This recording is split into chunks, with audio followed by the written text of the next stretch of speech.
وانا ماشي مرة الصبحية لقيت محفظة مرمية، خدتها وجريت في الحال.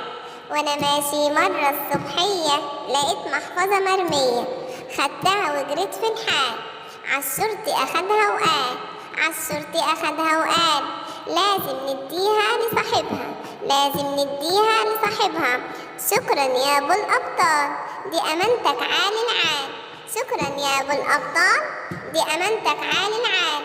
وانا ماشي مرة الصبحية لقيت محفظة مرمية، خدتها وجريت في الحال. عالشرطي اخدها وقال لازم نديها لصاحبها. شكرا يا ابو الابطال، دي امانتك عالي العال، دي امانتك عالي العال. وبكده يا اصحابي يا حلوين يكون فيديو النهاردة خلص. لو عجبكم الفيديو ما تنسونيش من الاشتراك في القناة وتفعيل زر الجرس علشان يوصل لكم اشعار بالفيديو الجديد. مع السلامة يا اصحابي، هتوحشوني.